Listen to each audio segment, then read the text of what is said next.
सभी साथियों को नमस्कार। मैं हूं श्रवण कुमार कुशवाहा, मुख्य चुनाव पर्यवेक्षक एमएलसी चुनाव अटेवा पेंशन बचाओ मंच उत्तर प्रदेश। आप सभी साथियों को जानकारी देना चाहता हूं कि जितने भी प्रत्याशी पेंशन विहीन सेवारत मैदान में उतरे थे, जिनका सपोर्ट हम लोगों के द्वारा किया जा रहा है, उन सभी का पर्चा वैध पाया गया है और इसके लिए सभी प्रत्याशियों को, सभी पेंशन विहीन साथियों को, सभी शिक्षकों को, सभी कर्मचारियों को हमारे तरफ से बहुत बहुत बधाई।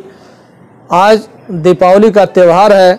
इस दीपावली के त्यौहार पर भी आप सभी को, पूरे प्रदेश के सभी लोगों को, देश के सभी लोगों को हमारी तरफ से, अटेवा पेंशन बचाओ मंच की तरफ से, हमारे परिवार की तरफ से हार्दिक शुभकामनाएं एवं बधाई। दीपावली का पर्व आप बहुत ही सावधानी पूर्वक मनाएं, पटाखे कम से कम जलाएं, क्योंकि प्रदूषण की समस्या पूरे देश में बनी हुई है और इस प्रदूषण को न तो कोई सरकार कम कर सकती है और न ही कोई तंत्र कम कर सकता है।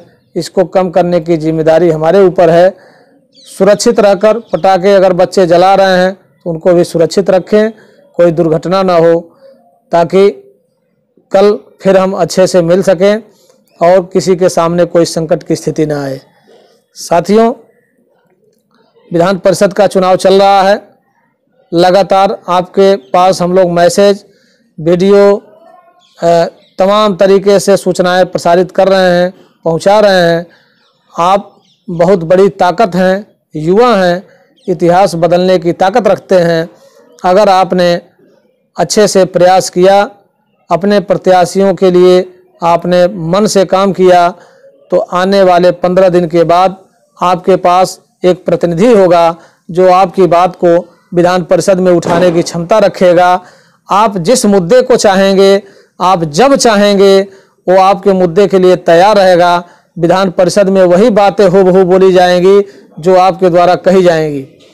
उसमें सोचने विचारने का 1% का कोई मतलब नहीं है। चाहे वो हमारे बेसिक के साथियों की समस्या हो, कर्मचारियों की समस्या हो, या माध्यमिक के शिक्षकों की समस्या हो, डिग्री कॉलेज के शिक्षकों की समस्या हो, या वित्तविहीन साथियों की समस्या हो, या जो मदरसा या अल्पसंख्यक विद्यालय हैं उनकी समस्या हो।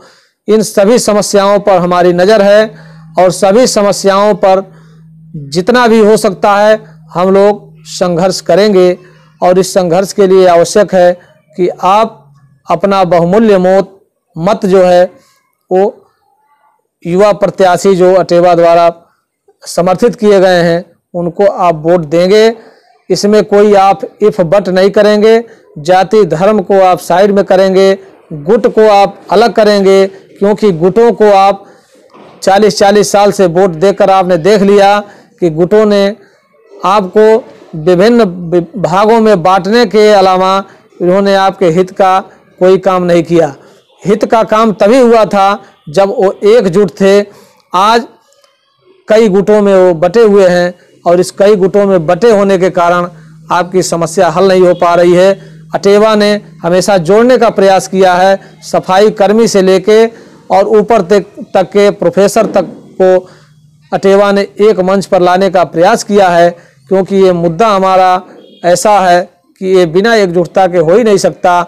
जो प्रयास अटेवा ने किया, जो प्रयास विजय कुमार बंधु जी ने किया, जो प्रयास हम लोगों ने किया है, ये प्रयास हमारे विधान परिषद में बैठे रहने वाले जो हमारे मान्यताधारी लोग हैं, मान्यताधारी मठाधीश हैं, उनको करना चाहिए था। और मैं तो यहाँ तक कहता हूँ कि ये माध्यमिक शिक्षक संघ जो है, प्राथमिक शिक्षक संघ जो है, जिस पर रिटायर लोग काबिज हैं, वो अवैध कब्जा है और इस अवैध कब्जा को युवा ही हटा सकता है। उनको सिंहासन से हटाना पड़ेगा। ये संगठन, माध्यमिक शिक्षक का जो संगठन है, ये कार्यरत शिक्षकों का संगठन है, न कि रिटायर शिक्षकों का।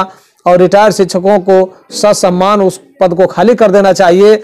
जो शिक्षक आज सेवा में हैं, जो कार्यरत हैं, उनको उनके मुखिया बनाना चाहिए, अध्यक्ष के पद पर बैठाना चाहिए।